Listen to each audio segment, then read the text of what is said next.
Hey folks, I'm Chris and I'm your Commander Mechanic, and I am here today with a new Let's Do a Brew with a special guest. It's my friend Alan from Misplay. Alan, thank you for joining me. Why don't you tell our audience who you are and where we can find you? Hey guys, Alan here, Mental Misplay. I run the Mental Misplay channel with me and my co-host Cyrus. You can find us, though the running gag is basically anywhere you can write Mental Misplay. You can go behind the Pizza Hut and spray paint it on the back wall, and I'll pop out of the dumpster and throw a pizza party with you.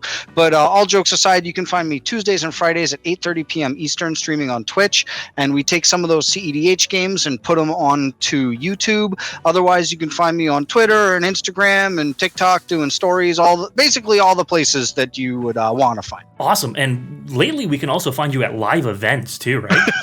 Yeah, so that's one of the joys is if you're lucky enough, you can catch me at a live event near you, and I'll be running around with a selfie stick and a microphone, and I'll jump into your Commander game and grill you about what you're playing. It's been an absolute joy to do, and we stream those live onto the Twitch stream as well, so people at home can see what's going on at the events that they're not at. Yeah, absolutely. What was it? The Nardwuar, the human serviette of magic? It's been said. I'm not quite at that level yet, but mostly because I don't bring everybody presents. or the deep cuts that Nardwuar is used to, right? Yep. Here's something from 20 years out of your past trivia facts that Nardwuar digs up. Absolutely. I'm going for more of a Billy on the Street feel, for sure. Hey, there we go. Fantastic. So, Alan, you came to me recently. We were having a chat, and you brought up some of these build your own precons that we've been doing, and a really, really interesting kind of concept and challenge here. We wanted to take one of your favorite precons and kind of contemporize it. Right? Why don't you give me a little bit of a breakdown as to what we're doing here? The start of it was I saw Rebel foiling out her Kalia deck. She has a Kalia Precon, and she foiled it out with all of the original printings, and the thing is a goddamn masterpiece. And I said, I want to do that with Meren, and Meren was my very first Commander deck. So I'm down here in the basement, and I do a little bit, and I was like organizing cards, and I thought, let me rebuild this from scratch. Let me because I had this Commander deck, and I've taken it apart over the course of however many years. Let me go through all my cards and find the original cards and put it back together. So I kind of reconstructed it.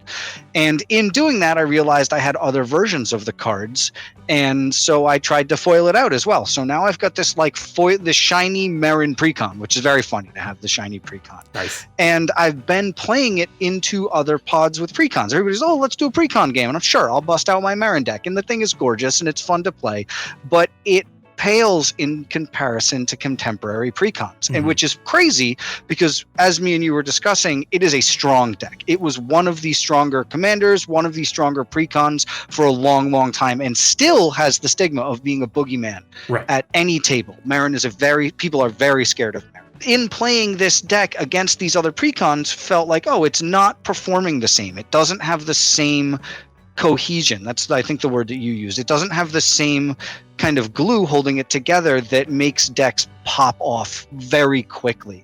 So I wanted to kind of take the old Meren Precon and make like a neo Precon out of it. Something that could be played at the Precon level, but the contemporary, that I could say, this is basically a Meren Precon.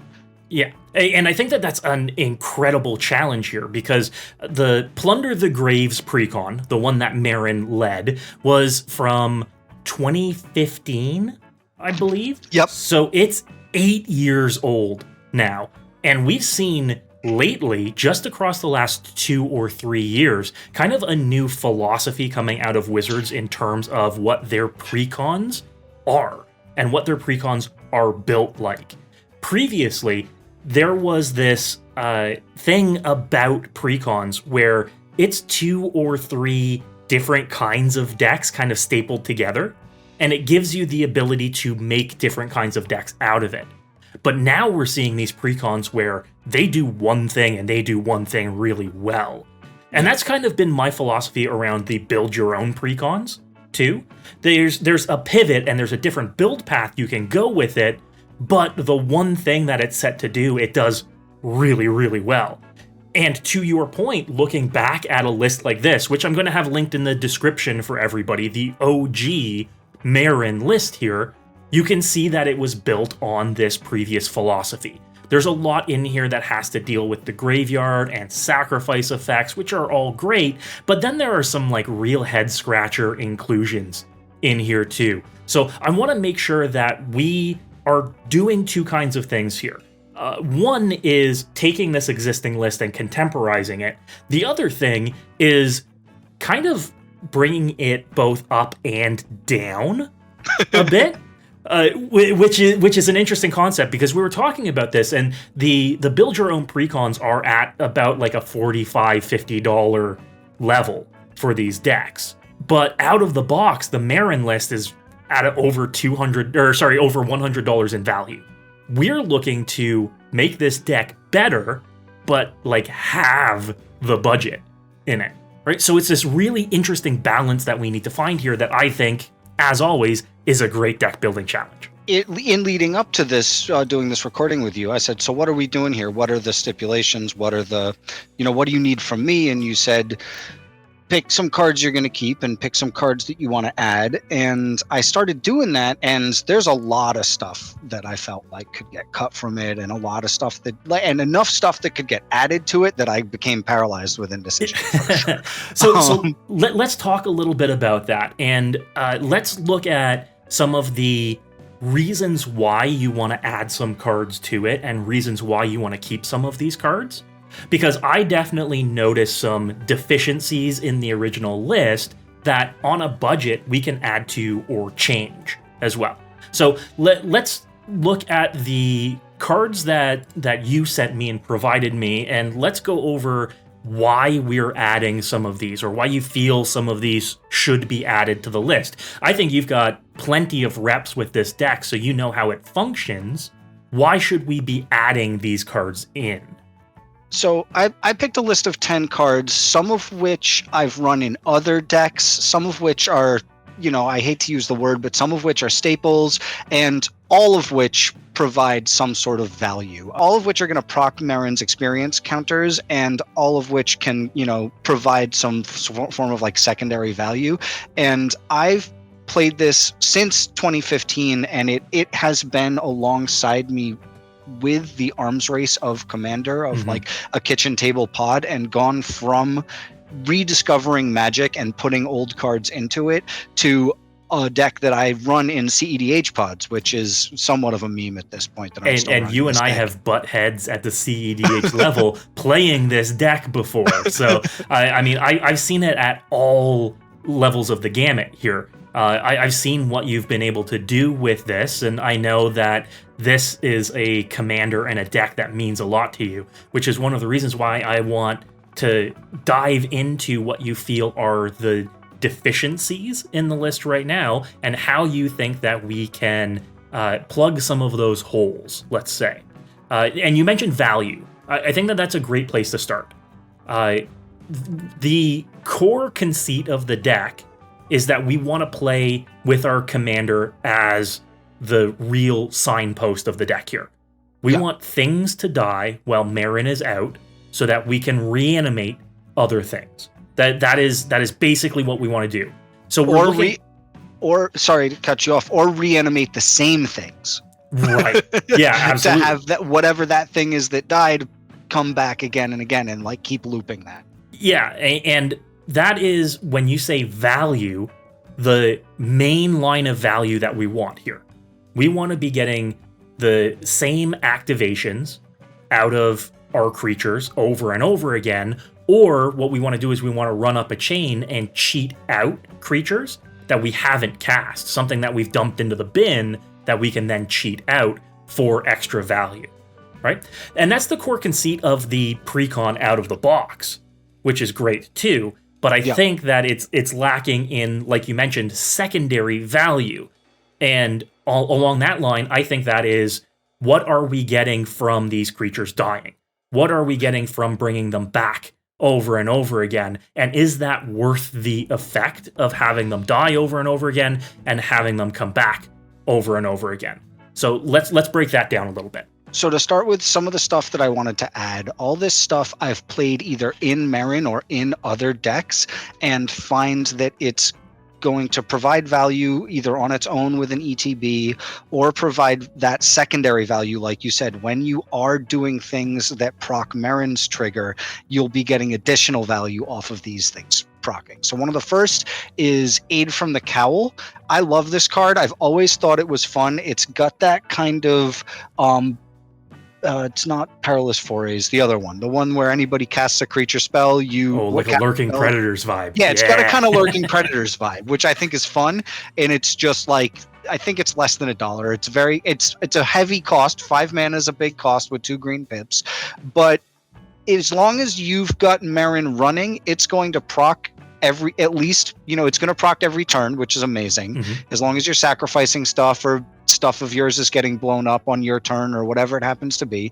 And worst case scenario, you don't hit something that can be put onto the field, you are able to like kind of fake scry it. So it's letting you play with your card draw as well. So it's letting you filter. Yeah, and this is really interesting as an include because right away this tells us how permanent heavy this list should be.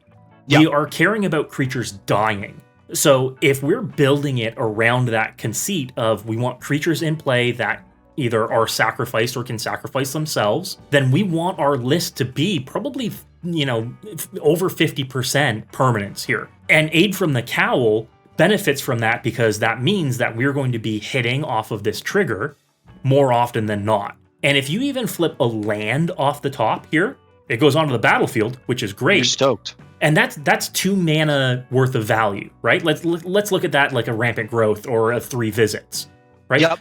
It's 2 mana worth. So that happens 2-3 turns, and the card's paid for itself. Or you hit something that's 5, 6, 7 mana, and the card pays for itself the turn that you play it, which is beautiful. And you can trigger it off of any permanent leaving. So you can be running like a Terramorphic Expanse and cracking that, and out comes whatever the biggest, curve topper in your deck is. Right, exactly. And one of the things that I've noticed from some of these cards that you've added is that you're definitely concerned with the top end of the deck here too. You've got a few adds in here that are the 5, 6, 7 mana level. Out of the core list, out of the box list, I noticed that some of the higher end of the list is pretty lackluster. They're so bad. I'm trying to be diplomatic here, but yeah, there are some pretty bad high end to this deck. I mean, we're talking like Cloud Thresher at the 6 mana level. We're talking Eater of Hope at the 7 mana level. Like, these things aren't great. So tell me about some of these higher mana value includes that you've got. So Dreadfeast Demon is long since been a favorite of mine, and it's because the card is rad. Like, it's got a big sick demon on it, right? Mm-hmm. If you want to be fancy about it, you can get a silver screen foil for dirt cheap, which I think is very cool. Yeah. It's a preposterous card. All around, this card is very, very funny. It's expensive. It's a 7 mana flying 6/6, so it's costed a little weird. And it reads, at the beginning of your end step, sacrifice a non-demon creature. If you do, create a token that's a copy of Dreadfeast Demon. So what this thing is going to do is eat your whole board if it's out for more than a couple turns. Like these, it's just going to, and even on the art, you can see it's grabbing its buddy, it's bringing its buddy right out to play. And I just think it's super funny because it takes over your board, and you have to be aware, like, it'll eventually eat your commander. It'll eat every other creature out there. And it's because you keep getting more and more of them. But that sacrifice happens at end step, so you can stack your Meren trigger and your Dreadfeast Demon trigger and sacrifice a thing and then have Meren bring it back, which I think is very cheeky. And it's also triggering Meren's experience counters, and it's giving you more bodies also. It's a reoccurring. I love things that are replacing themselves. I love things that are going to give you that Bitter Blossom, just a creature every turn to sack. And with this and Meren out, you're getting a creature every turn to sack and getting something back. The problem is you're making a deal with the devil, and eventually you will run out of things to sacrifice, and it will eat, and you'll just have like 4 or 5 of these stupid demons out there. Right. But like 4 or 5 flying 6/6s, like oh no, like poor me. Everybody's gonna be terrified. Yeah, worst case scenario, you've got a board full of flying 6/6s. Like, oh no. I always saw Dreadfeast Demon as like a Descent of the Dragons, which is destroy any number of creatures, create a 4/4 flying dragon for every creature you destroy. It does that, but it does that over the course of 2 or 3 turns, and it just replaces your board with these 6/6 flyers. The benefit is, like you mentioned, with Meren, if you're sacrificing a creature every turn, you're getting the experience counters, you're bringing a creature back, so you're delaying that inevitable, but you're just eventually getting more and more and more 6/6 flyers, which is really cool. It does a lot of things that we like. It has the primary synergy of sacrificing creatures and getting the experience counters, but it also builds up our board, and it gives us these threats, which I think is a great addition to the deck. Like you mentioned, it's 50 cents right now, so I mean, cool real card. Real good. Now you've also got an addition that I love here, and I've done a few brews around this guy before, but Kothafed Soul Hoarder. So I like Kothafed for a whole pile of reasons, and a lot of them are cheeky reasons as well.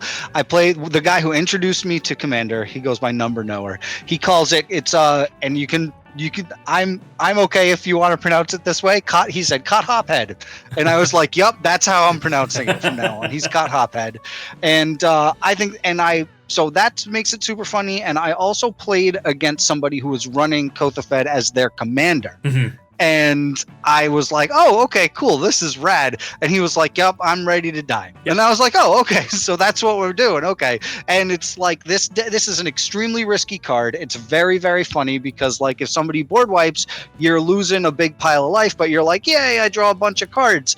And it's off of permanence also. So like you think like, oh, it's just going to be a board wipe. But like, no, if somebody cracks 6 treasure tokens, you're taking a 6 clap to the face, you know? So it's really like, there's a reason this is one of Liliana's demons. This is a risky card to play. You're making a deal with the devil again with this one. But it, to me, adds a mini game. It adds a mini game to your commander game of, okay, how close to the sun am I going to fly right now? Yeah, and that is a fantastic point. I love this guy, but it's very much I am challenging you to kill me with my own dude, right? I don't care how you manage to do it. I don't care if you've got to if you've got to scape shift and sacrifice your 12 lands, pinging me for 12 and drawing 12 cards.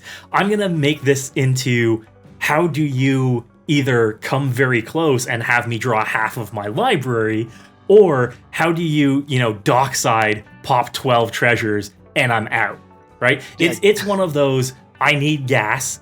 I don't care how much it's going to hurt. You all do the work on this one.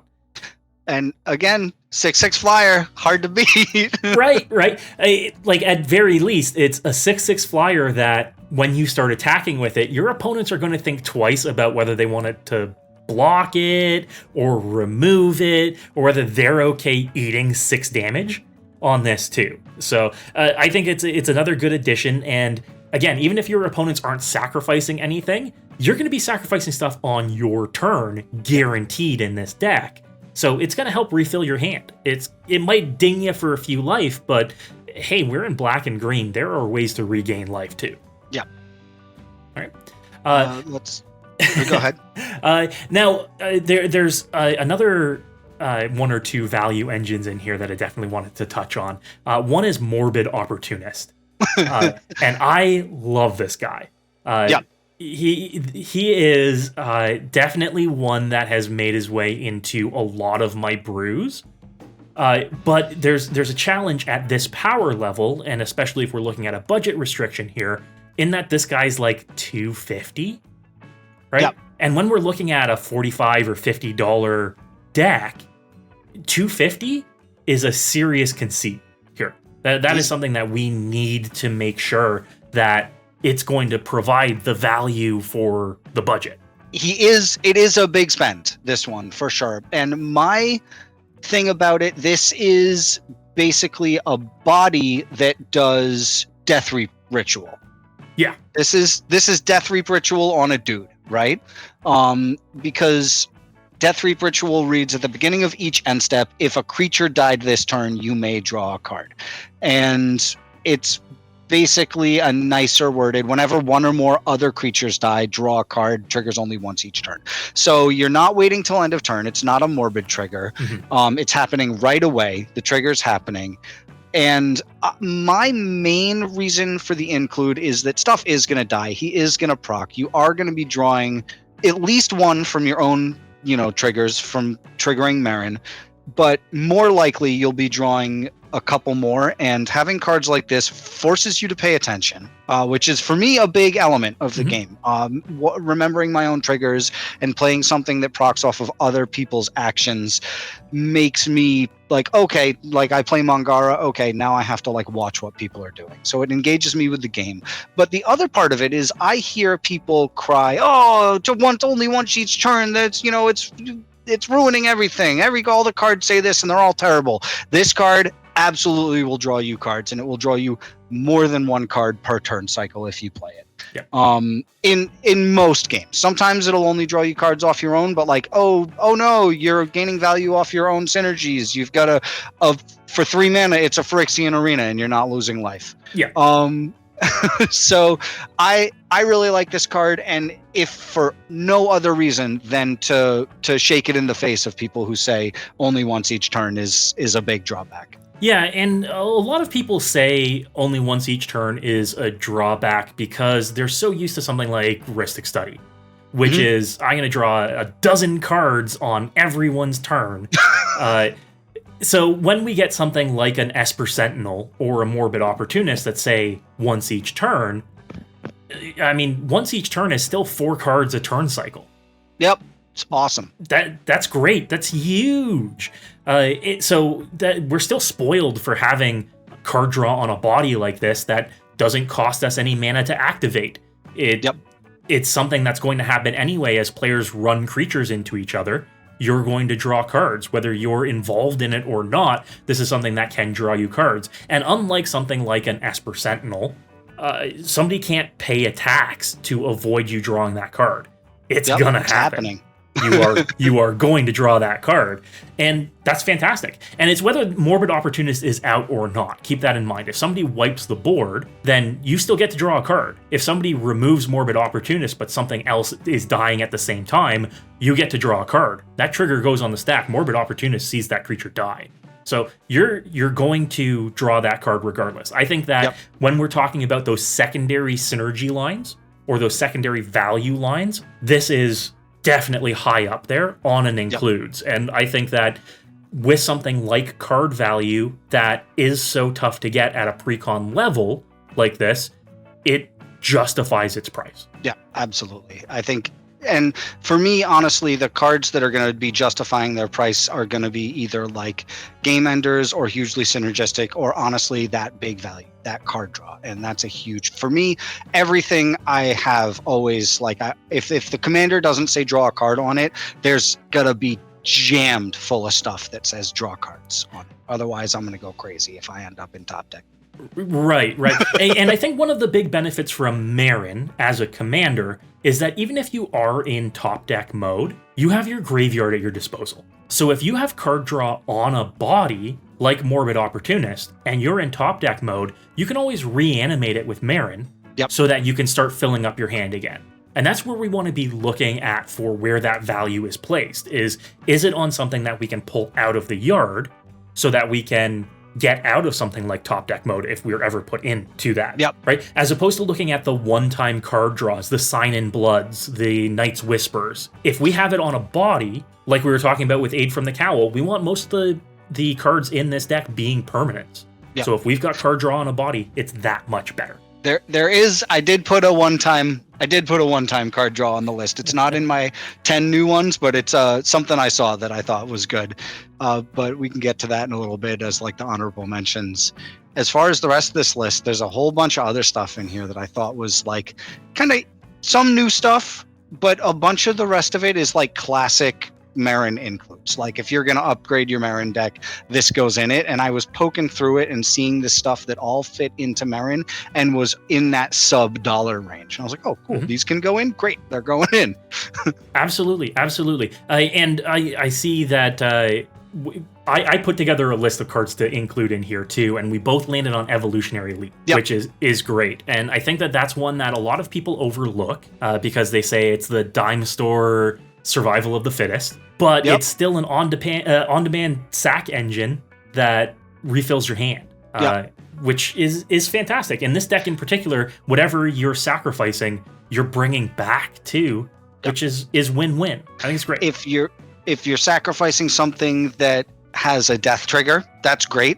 You're getting a 2-for-1 on that. And if you're sacrificing something that has an ETB, that's great also, because it comes back and you're getting a 2-for-1 on it. And at the lowest end of it, you're sacrificing like tokens, some sort of like, say you've got a token maker in here of some sort. You're sacrificing a 1/1 as something like literally anything, and it's turning into something, and it's replacing itself at least into your hand. It's not replacing itself on the battlefield, but it's replacing itself in your hand. And if you're on the lowest end of it, like if you're sacrificing a 1-drop, it's coming back from Meren right away. Yeah. Speaking of 1-drops, sacrificing,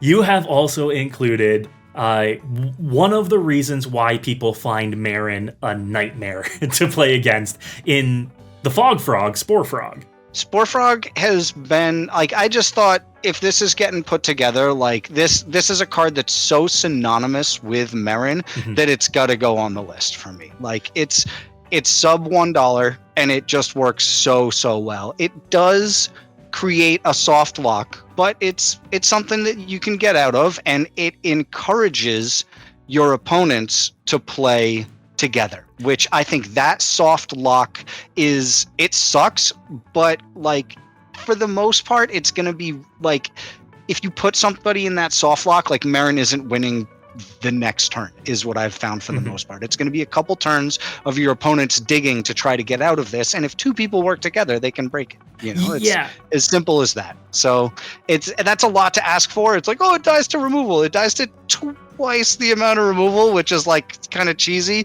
But the fact that it does create a collaborative game state is at least a way to paint it a little prettier. Yes, 100%. It is, as Mero has put in terms of design cards, a great rattlesnake. It sits on the battlefield and it says, if you do something, I have an answer for it. And it's all cards on the table. It's open face information. It says, if you attack me, I'm going to blank that attack. But we know that it's only going to happen once per turn cycle. So if the person that's going immediately next in turn order has this massive horde of creatures, they can swing in at you as long as they talk to the other people at the table and say, if he blanks my combat, don't attack me, it means that you can attack him now. Great. That is the kind of board state that you want to be doing with this. It's something that you can get out of. And while it is something that you can say, I'm going to fog 1 combat every turn cycle, this guy isn't going to be able to kill me with combat damage. Fantastic, but it is something that you can get out of. It is the softest of soft locks. And so that's the other thing. Like, it either needs 2 pieces of removal or 2 people with an alpha strike. Right. And that's the player removal comes in. The other thing you can do with it is you can use it to like save people, which gets real obnoxious too. Be like, I'll pop it now if you do blah blah blah. Like, you can start playing around that way, which is very funny also. Yeah, go full politics with it and say, I'll blank that person's combat step as long as you don't attack me this turn. Then you get people bickering and saying, no, you should be attacking him because you just got rid of the Spore Frog. So it does lead to these really funny scenarios. And like you said, with yourself keeping engaged with the game, it keeps other players engaged with the game because it's a very interesting puzzle that needs to be solved in terms of board states. And it gets people talking to each other. It gets people wheeling and dealing. It gets people engaged in the game. And those are the kind of engagements and the kind of interactions that I want to see in a game, even though people are going to look at Spore Frog in a Meren list and roll their eyes. Yeah. Right? So I think it achieves that, and I think that it's great. And looking at some of the rest of your ads here, we kind of landed on the same thing that's necessary for this deck if we're contemporizing it, and that is it needs a little bit more from a sacrifice standpoint. We need more ways on demand to sacrifice stuff. You've got a couple of additions here that are more sack outlets, things that either sacrifice themselves or allow you to sacrifice other creatures. I noticed that the core list at sub 5 mana has one sacrifice outlet. So that's what I was going to say. You were like, oh, it's like, I stumbled on this, like it needs more sacrifice outlets, and the deck has sacrifice outlets, but you hit it on the head. They're all on these big creatures that we were cracking jokes on before. Right. It's all on like, oh, what was this? The Champion of Stray Souls, I think was the one that like I'm not gonna pay 5 mana to sacrifice 5 creatures and return 5 cards from the graveyard of the battlefield. Like, it's such a preposterous ability, but like, I mean, sure, that'd be like a big like closer or whatever if you could do it, but it's not the onesie twosies kind of value that you want to be eking out multiple turns in a row, multiple game actions per turn. Like, if you get 2-3 of these things that are sacrificing one thing and bringing one thing back, all of a sudden you do that 2-3 times per turn, you're getting this massive amount of value instead of like, I pay 5 mana to Living Death on a stick, apparently. And in the core list, there's only I think about one card that has a free sack outlet. Everything else you have to pay to sacrifice a creature. Either it's going to these creatures are going to sacrifice themselves, or you have to pay to have another creature sacrifice it.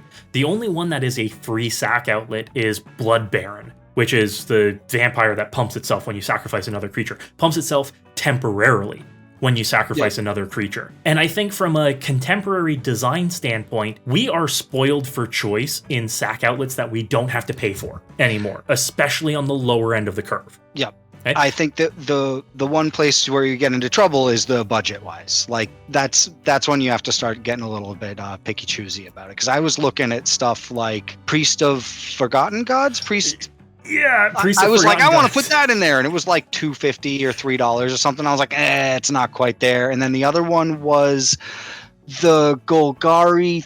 I don't even know what kind of creature it is. The Golgari guy from Ikoria. That's the actual survival of the fittest on his deck.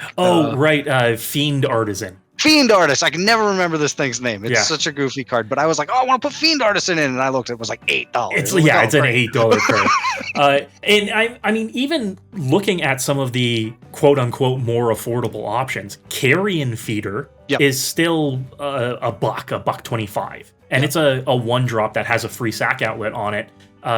Unlike Blood Baron, it's a +1/+1 counter that's put on it, as opposed to a temporary +2/+2, which can get you a lot more value throughout the course of the game and enable you to start sacrificing things for free the turn you play Meren, getting whatever you sacrificed back as well, which is one of the big benefits of having free sack outlets in this deck, is that if you can sacrifice something the turn you play Meren, you get that experience counter right away, and you're potentially returning something to the battlefield. Along those same lines, Viscera Seer, for instance. That was one that I was thinking about. I was like, Viscera Seer is too good, and also like sub-$1. Like, it's totally worth putting on the list. And Viscera Seer is one that I still run in the comp list as well. Really? So, I mean, even good at that high of a power level. It's part of a Protean Hulk line, but also like sacking a creature every turn just to scry is like the kind of advantage that you want to eke out in a spicy game. You know, if you're not doing anything else, you at least want to be filtering until you get to a win con. Yeah, and in this deck, sacrificing a creature is never a loss anyway, since you're ratcheting up those experience counters. And along the same lines as Viscera Seer is Woe Strider. I saw that as I was looking through. I did do a little poking through some of the deck building websites and looked at some of the staples, and I saw Woe Strider, and it's honestly a card I don't have, which is why I haven't played around with it a lot. But I was reading it and I was like, man, it just does like 5 things. It's one of those like no room for flavor text here, baby. This thing's all action. Right.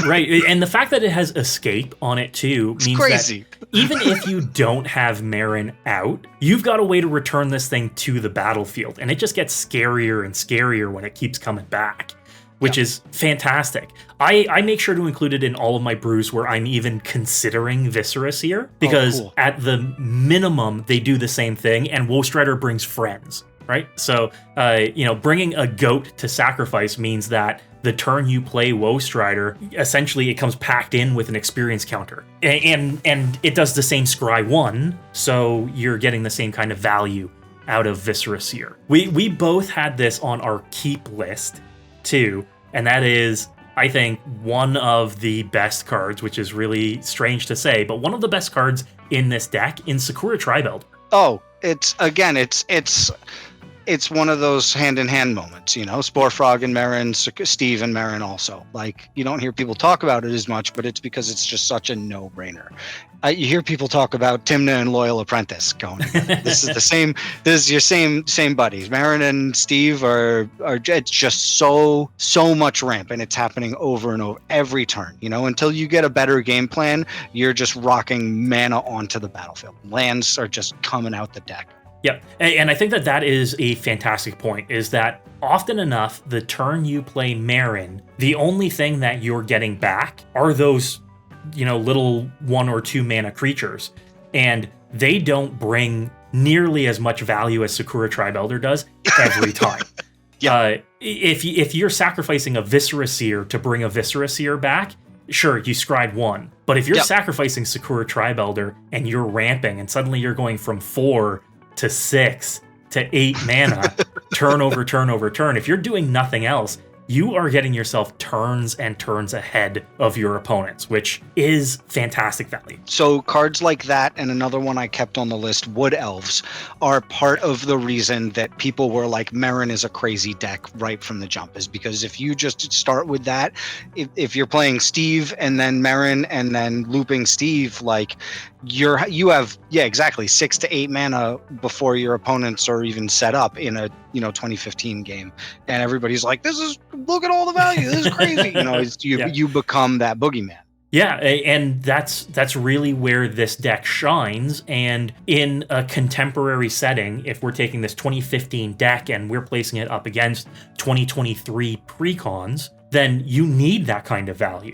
That's the kind of thing that we should be looking at. Those are the kind of little synergies that maybe don't advance the game to an end point, but ensure that you are doing something over and over again to remain in the game. And contemporary Precons have that ability. Yep, they all have a 3-for-1 aspect.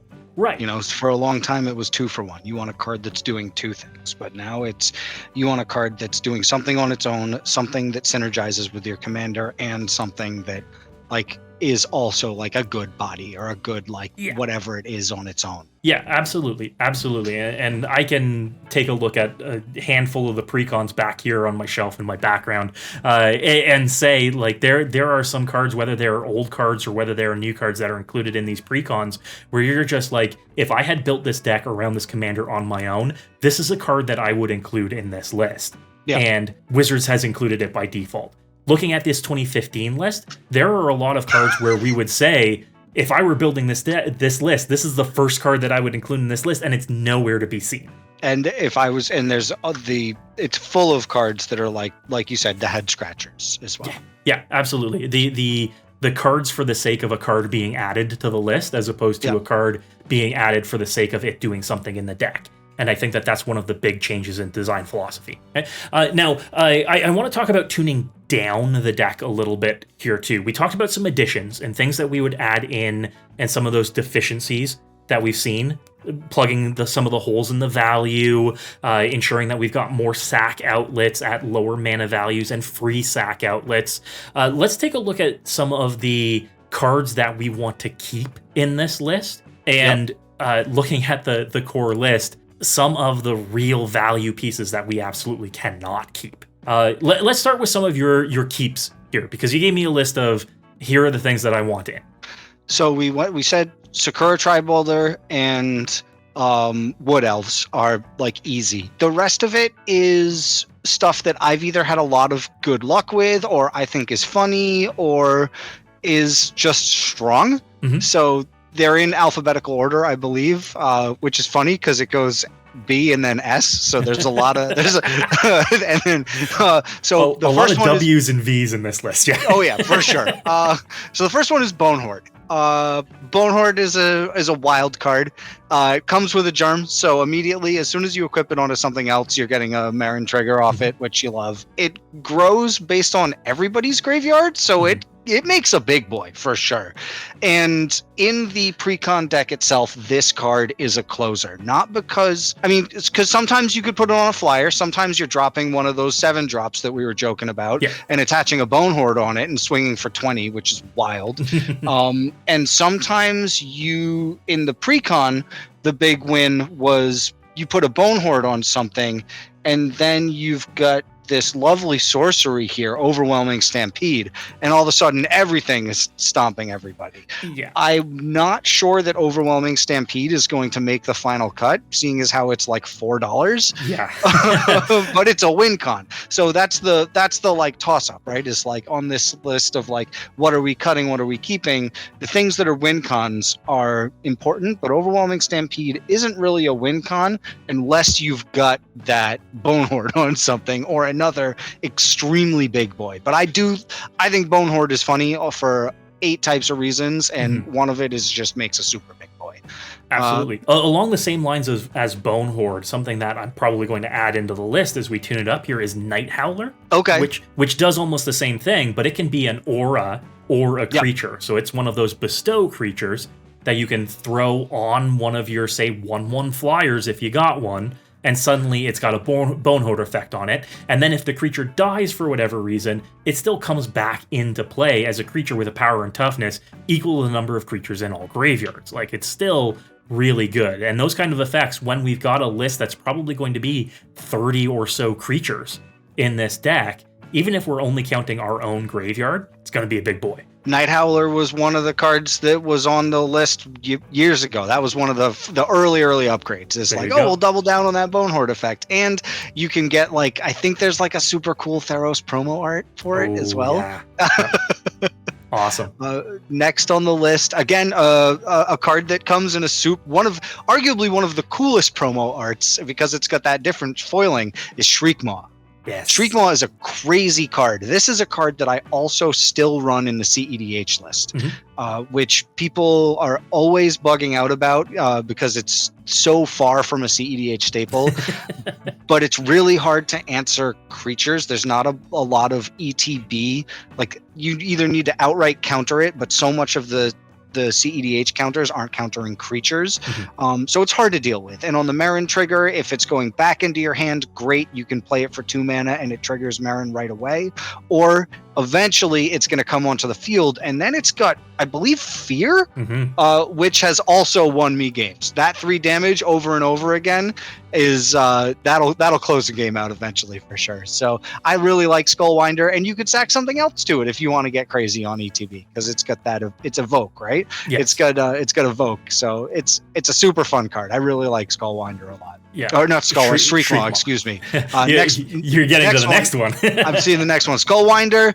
Ewit's too expensive to keep. Ewit didn't make the cut. Ewit came in the original deck, which is insane. There's a bunch of cards in the original deck that are absolutely wild stuff that you're like, this came in here, and Ewit's one of them. And it was one of the only reprintings for years and years and years. Yep. And it's too expensive still. So that didn't make the cut. But Skullwinder, we're keeping it around because Skullwinder, I learned that the dudes from Howling Salt Mine have an inside joke about Skullwinder being the best card in the game. So that immediately makes me love it. But it gets something back for you, and you can use it politically. You can either target this person with no graveyard and be like, haha, screw you, or you can target somebody with maybe an answer in their graveyard and be like, hey, you want to get something that like could maybe help us in this situation or whatever. Absolutely. So it creates, again, a political game that I like. Yeah, and it creates those interactions. I love it because it's a 1/3 that does 3 different things. Like, it's a Death Touch 1/3. So a lot of the times it just blocks for free and can take out things a lot larger, and even trades up pretty reliably. The literal rattlesnake. A literal rattlesnake, yes, thank you. And then, yeah, like you mentioned, it adds that political aspect to it too, that bargaining of, hey, this is the problem on the table, you have an answer in your yard, let's be friends. Next on the list, I kept Terastodon. Hey, Terasty nasty. There's it's the Zatalpa of this color palette, right? So like we can't put Zatalpa in, so Terastodon's gonna stay. It's a curve topper, it's big boy, and it could blow up stuff that maybe you're not able to blow up so good, like enchantments or lands. It's your land removal in the deck. If somebody busts out that Glacial Chasm or whatever, you've got your answer for it. And absolutely worst case scenario, you're blowing up your own stuff and making more elephants to swing on with people. It's not going to trigger Meren. You can't blow up creatures with it, but you can blow up your own stuff and make bodies that can then trigger. Exactly. Hey, if you've ramped out of control with Sakura Tribe Elder and you would rather have 3/3/3 elephants than all those basics that you searched up, this is a great way to suddenly turn that into advantage. Turn that into 18 or not 18. Yeah, 18 damage on the floor. Yeah. It's terrifying. Yeah, absolutely. And late in the game, when you get enough experience counters, this is a card that you can keep bringing back too. Yep. That turns into kind of soft lock territory, but it is, hey, you need 8 experience counters on Meren in order to do that. You need to get there for sure. Yeah. I've entered scenarios where you just nuke everybody's lands with Terastodon every turn. And then you clog up the board being able to block all those 3/3s, which is pretty decent, especially since Meren profitably blocks a 3/3 on her own. Yep, she got the booty for sure. Yeah. Next is Victimize. Victimize classic is reanimation spell. Classic. Some of the best reanimation in the game. I'm like easily just so strong. It's a 2-for-1. On its own, like just for 3 mana, you're sacrificing 1 thing and getting 2, which is amazing. It's worded in a way that's confusing, so you have to choose the things in the graveyard first, and then it triggers Meren. So you're like triggering her and getting 2 things back, and maybe getting a 3rd thing back at the end of turn. It's the 3-for-1 that we've always dreamed of. Yeah, absolutely. When you mentioned the 3-for-1, this is the card that comes to mind for me because it works with your core synergy. It brings value back from the yard. There's no limit as to how big the creatures are in your yard that can come back, unlike with Meren's own triggers. But then at the end of the turn, you might just reanimate the thing that you sacrificed to Victimize with Meren's trigger. So you've essentially paid 3 mana to get X amount of value, which is exactly what you want to be doing here. And then Vulturous Zombie is... It's just gonna get huge. Yep. Like it just gets big. It becomes that big boy.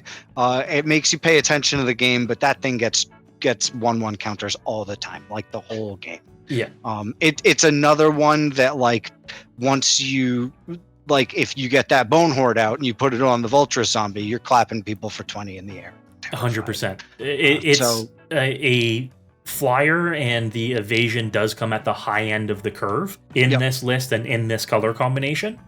And you can't ask for better evasion to cost or body size to cost on an evasive body than Vulturous Zombie in this deck, which is real good.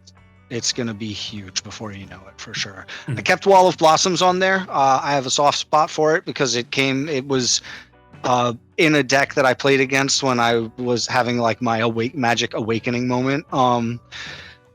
But it's card draw on ETB, and it's great early game, and you can block with it, and you can sacrifice it and bring it back and draw some more cards. It's great. Yeah. 2 mana, it's awesome. Yeah, can't argue with it. 4 toughness means that it blocks the majority of things that you're going to run into. And worst case scenario, it's just Meren drawing you a card at end of turn. Yep. Still good. Now, there is one in here that we need to talk about, and that is Skull Clamp. So the original deck is one of the many reprints of Skull Clamp, and I am notorious for calling out the fact that Skull Clamp has been reprinted more than a dozen times and is still as expensive as it is. Yep. It's a good card, but it is in just about every precon and is still like a $5-6 card. Like it's expensive, and keeping it in this deck is the kind of value that we talked about with Morbid Opportunist. It's always going to pay for itself. It's always going to get you that level of value. And ideally, it's a pseudo sack outlet on its own. You equip it to something with 1 toughness, it's going to die. You get the Meren trigger and 2 cards. It is a big value multiplier. And it is one of those 3-for-1 things where it does multiple things. It gets us value. It works with our core synergies. It puts things in the yard, everything we want it to do. It's going to be a struggle to justify a $5 card in this keeper. For me, I kept it on the list because it is that 3-for-1, and it's one of those cards that when I rebuilt it, I was like, this card is in this Precon? Like, this is crazy that this card is in this Precon. And it's just going to draw you so many cards, and you want your stuff to die, you put this on there, you're going to draw some cards. It does at the low end become a sack outlet. Like, you hit all the points. For me, the drawing cards is everything. So I was like, this can stay in there because it was on the original list, and because it's just going to provide so much. A hand is keepable with this card. Absolutely. You can have 1 mana, a 1 toughness creature, and a Skull Clamp, and that's a keepable hand. Yeah. Now, just before we wrap up, I do want to talk about some of the cards out of the core list that we cannot keep because the price of them has skyrocketed. Oh, yeah. Starting with Pathbreaker Ibex, the GOAT. So, yeah, this guy is, I mean, he's like another Crater Hoof, like that's it. It takes your Vulture zombies and your Bone Hordes and makes it into a game-ending threat. Right. It turns everything into this huge creature, and it happens over and over again, which is crazy. Yeah. 6 mana is an expensive cost, but I'm seeing it here at the lowest cost that's coming up on my end is about $12.50, which is just like, that's a quarter of your deck. Exactly. Non-viable. I would love to see this thing reprinted. It's only been printed twice, once in the original list, and then once in the Anthologies version of this list as well. So there is a secret layer of it. Oh, so there is a secret layer of There's it a too. Secret layer. Hey, there you go. But even still, it's $12. Yeah, so not exactly keepable at this dollar level. Something I saw when I was watching your BYO videos is that you truly build them to be a Precon commander deck with multiple commander options, and I hadn't even considered that.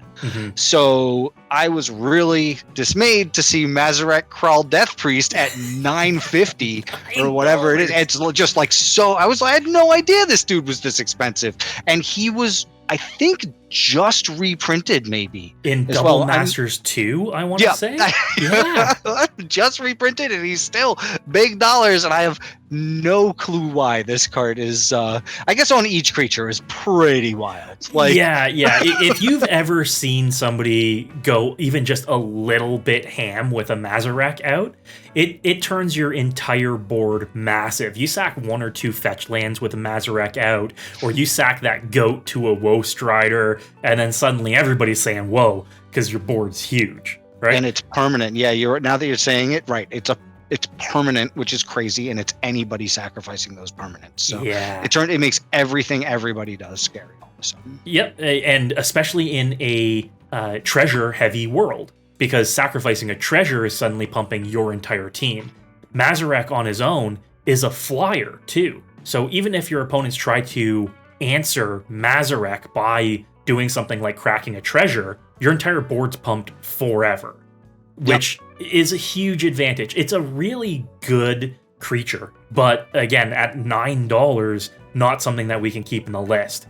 For a pivot commander, we do also have Jared Golgari Lichlord in the list by default too, which is in these colors, has the same graveyard synergies, has a sack outlet on him. I think that'd be a pretty decent pivot for the list too.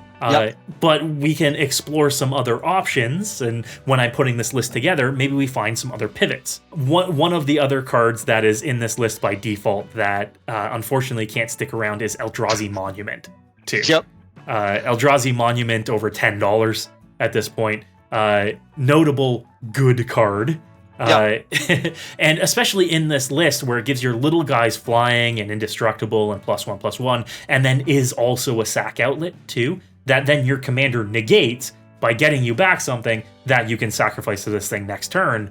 It's a perfect card for this list, but unfortunately it's so good that it's worth, again, a quarter of the cost of this deck.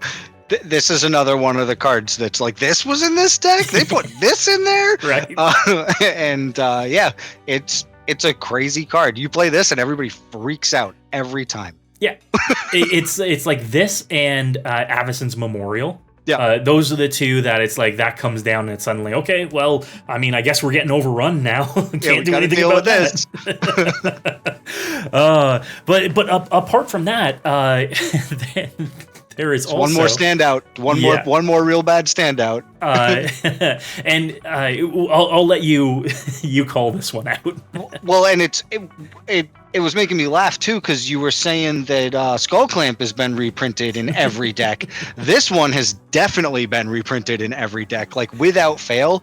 Lightning Greaves, I'm seeing it listed at $8, like almost $9. Like it's crazy, and I've got a stack of them, right? And so like I just put them all in my trade binder. I'm like, somebody's gonna want. Nobody ever wants Lightning Greaves because they're like, oh, $9. It's just gonna be reprinted in the next Precon. Right. And still be $9, and it's because everybody wants it. It goes in every commander deck. That's all there is to it. So this, unfortunately, like, you want to protect Meren because she's a lightning rod for sure.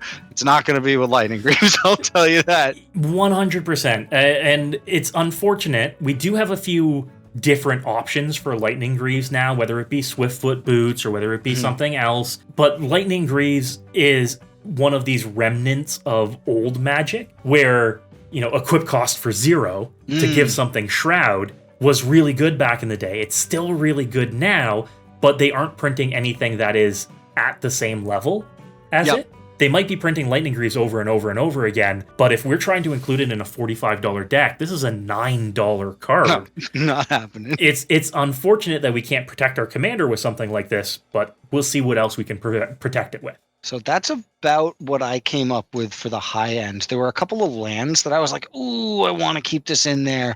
High market, $2.27. Having a sack outlet on a land is incredible. The $2 price point is like the pulling your collar emoji. Yeah, sure. we are going to have to be counting our pennies at the end of this build to see if we can include this. That's for sure. And then I said Overwhelming Stampede is like so good, but I don't think it quite makes the cut. And then like that was about it that I was really like about. I mean, otherwise it's like a couple of weird cards here and there that are worth more than $1. Thief of Blood. Michaeloth is another one too. Michaeloth is a big favorite of mine. Okay. It's, you know, a $3 card. Sure, it devours a bunch of stuff and it puts counters, puts counters on your dudes. Or sorry, makes dudes, makes your saprolings. It does both. It does the best of both worlds. It and makes puts things counters big. on itself. Yeah. Yep, it's a crazy card. It's honestly, if you've got the board state to sacrifice to it, it's wild. It does really cool things. Yeah. It's great to be able to then play cards that, like, as sacrifice. It's worded so bizarrely. Yeah.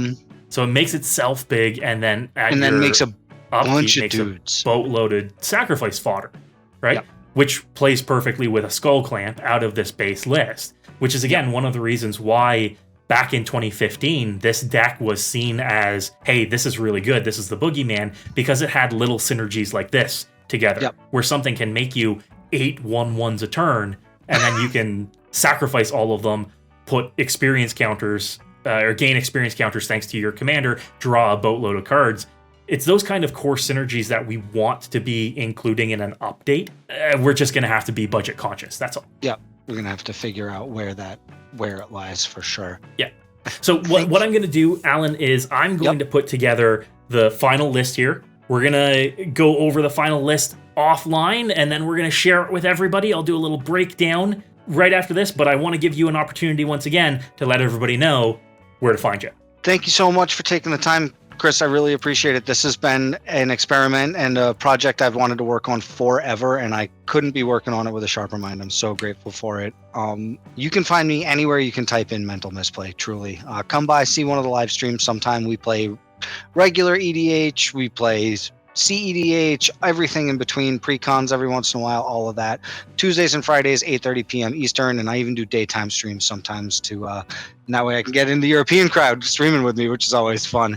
Otherwise, we put some of those CEDH games on the YouTube channel. I do live event coverage, not like, Pro Tour coverage or nothing. It's not serious. I'm running around with a microphone and a selfie stick, running in everybody's face, asking wild questions and having a good time. So if you ever if there's ever an event that you're not going to make it to, see if I'm going to be there, because I'm going to be going live and I'm going to show you what it's like live on the floor.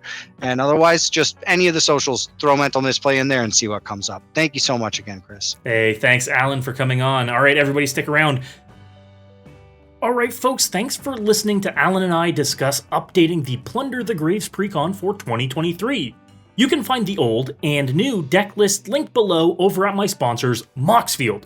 Moxfield is the best deck building platform in the world and made collaboratively building this brew super easy. Be sure to follow my profile while you're there too. I'll be doing a dedicated deck tech to this brew on the channel soon, so subscribe so you don't miss it. As always, folks, remember, good luck and have fun.